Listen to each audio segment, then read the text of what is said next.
chef.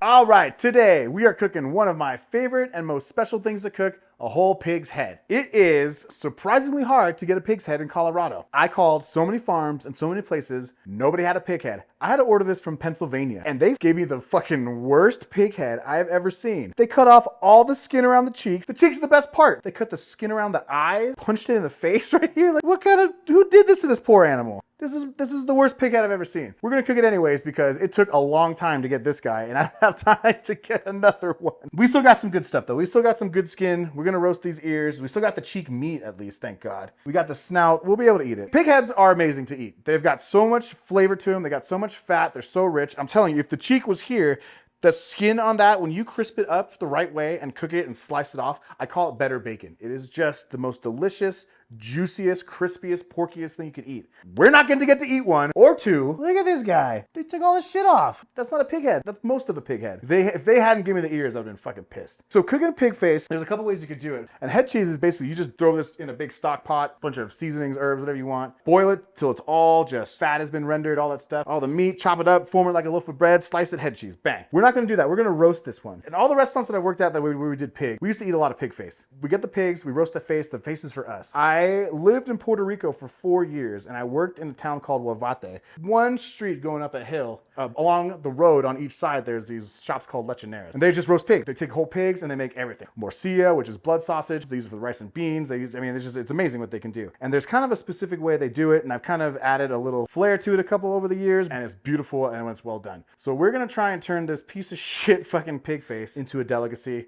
And we are going to eat the shit out of it. So let's get cooking. Okay, so we are going to make our spice rub for this pig face. You only really need 3 ingredients for this: salt, pepper, and oregano. It's like the perfect blend for roasting the whole pigs in this style. This isn't like a barbecue thing, we aren't smoking it, but we're doing it in the style, the way that I like to roast the piggies. Roasting pigs is one of my favorite things to do, and I do it pretty okay. All right, so we're gonna do 2 parts of salt, part of pepper. I think it's 25 cranks we said one time.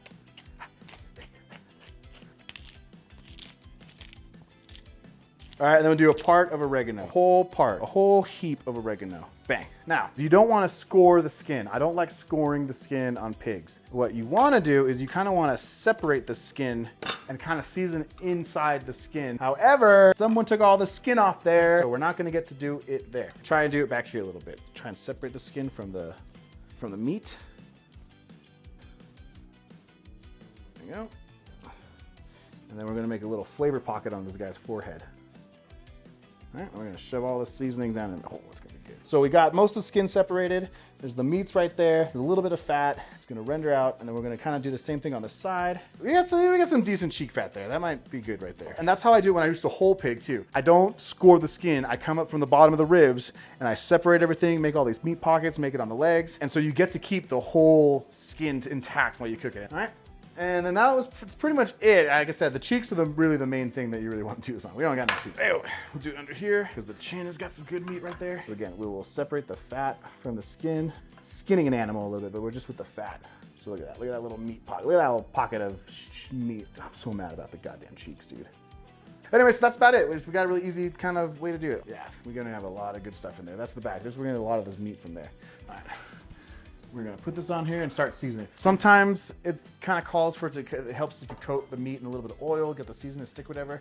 But because of all the skin, well, because of what's left of the skin, pig faces are very fatty, especially around the cheek. It's gonna render all that stuff. The skin's gonna render, fat's gonna render, so it's gonna kind of provide its own oil. I'm just gonna start at the bottom, start seasoning stuff.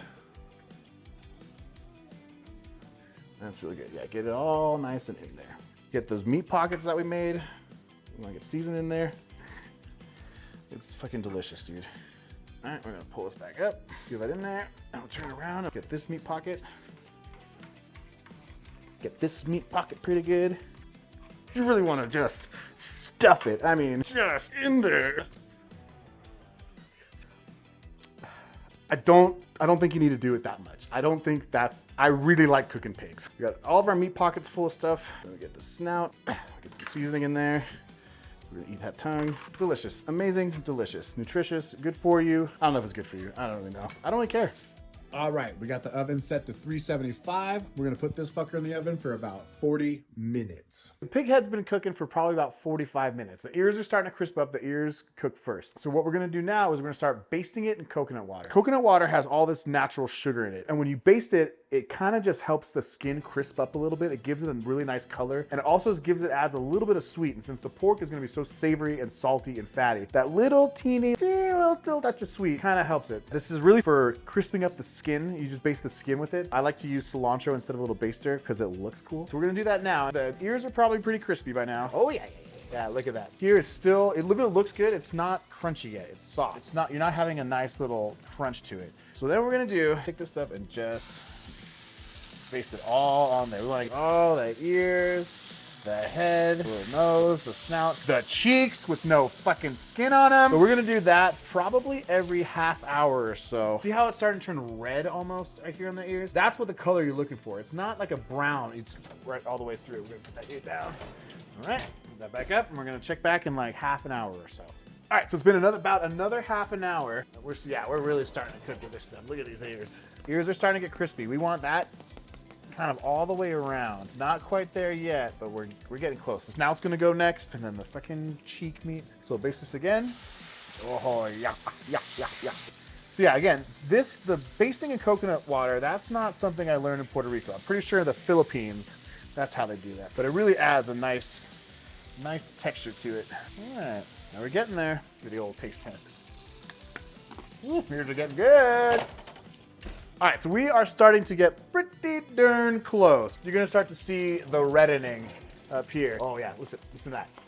We're starting to get there. These ears are done. I might rip these ears off so we don't overcook them. We still got a ways to go in the snout, but even here, if this was, look at the cheek. Can you see the fat underneath all that cheek? That's so much flavor. It's gonna be so good, you guys. I wish that was skin there because that skin would be kind of getting close to this. But we're gonna rip these ears off. These are done. We can snack on those. The snout's getting done. Top of the head's getting done. We'll give it a good baste and then we'll rip some ears. You know, maybe we'll keep the ears on a little longer. We'll keep it going. Oh. So, it's beautiful. Oh, look at that, you guys. We'll just take one, just for a snack. If I was cooking this for some people, I wouldn't do that. Nobody really eats the ears anyways, but for us, look at that. You know, how fucking easy that was to rip it off. This is what they do in the videos. The kids do the videos. Yeah, hear that? That means it's crunchy. Oh, we got chips. It's so good. It's literally like pig chips. Oh yeah. What is this wrong with you? Oh my God, it's so good. All right, we'll leave the other ear on. We're just feeding ourselves. Who cares? Who cares about presentation on this guy? He's missing half his face when we got here anyways. Oh my God, it's so good. All right, so it's been a few hours. We've basted this guy several times. This guy looks pretty cooked. Look at that. Oh yeah. See how he just taps all the way through? That is pretty crispy. Ooh. Look at that. So he's pretty good. The skin is, look, that's like a potato chip, dude. It looks almost reddish. We're getting to like a reddish hue. I mean, that is a beautiful piece of pig. Everything on this pig we could eat, except for the teeth and the bones, obviously. One of my favorite things to eat. If you find a pig head and you want to cook it at your home, or roast a pig or anything like that, some rice and beans go pretty well with this. A little salad, put it on whatever. The way I like to eat it, and this isn't the Puerto Rican way to do it, but I like to put it on some like French bread with a little mustard, and it's just so good. We are going to give it one last little drizzle of the coconut water. It's just so pretty. Do one last thing to really kind of get the skin, the really kind of salty thing we want. And we're gonna use adobo. And we're just gonna kind of sprinkle this lightly on the skin. There. Oh yeah, baby. Let me cut some bread first, actually. And you can toast this if you want. I don't even think it needs to be toasted. I like the softness in the middle. It's really gonna go with the crunch of the skin, and it's gonna soak up all that juice and fat and stuff. I don't get to use this knife very much anymore, and I don't think it's necessary, but we're gonna use it anyway. Take that ear off. Oh. That ear is so crispy, crunchy, and see the skin? Oh my God, it's so good. My favorite part, the cheek. We're gonna have to just cut it off right here. It's so good. Oh my goodness. That's gonna be perfect. Other side, we're gonna spin this around. Whoa! Get that other cheek. Oh, some of that fat up there. Look at how delicious and gorgeous that fat is. There's meat here, there's meat in here. You can eat the tongue, meat and fat all around the eye. You can eat the eye if you really want. It's chewy at this point, but the skin, I mean, we're talking like potato chips here, dude. Oh, that is gonna be so good. And this is the pocket way we made. We made that meat pocket, so we got seasoning here. So not only is it just delicious, that fat has rendered into the meat, making it super juicy and tender, but we also got it seasoned in there, and that's really gonna make a difference. Oh God. So good. Okay, haven't even finished yet. Bit of some spicy brown mustard. Oh my. Gonna get a little bit of that cheek meat. Get real crunchy stuff. Dude. It's so good. And it's so simple. The vinegar from the mustard, the pepperiness of it, savory, and the grease and the fat, like the pork skin, all that fat right there underneath is so tender. It's like meat juice almost. And on top it's crispy. This is such an easy snack, especially if you work with pigs and you know what to do with the head. Do this. Throw it in the oven for a few hours, season it up, baste it up, and then just serve it with bread and mustard. Anyone could do that. This isn't even hard. There's a bit more cheek. Pigs are just an amazing animal. You can use them for so many different kinds of flavors and cuts of meat. Think about how many different kinds of pork. Bacon, ham, carnitas, roasted pork, smoked pork, pulled pork, whole hog, lechon. It goes on and on and on. We like truffles, you like truffles. This is how we find truffles, these guys. Sweat like a pig? I don't think so. Pigs don't sweat. Pig facts. Pigs are such an incredible animal. Did you know the biggest pig ever found was like 2,300 pounds? Think about how much bacon you can get out of that pig. Think about how big those fucking cheeks would have been. Pig penises are shaped like corkscrews. Another fun fact about pigs, if you train them right, they can herd sheep. Listen how crispy that is. Isn't that crunchy?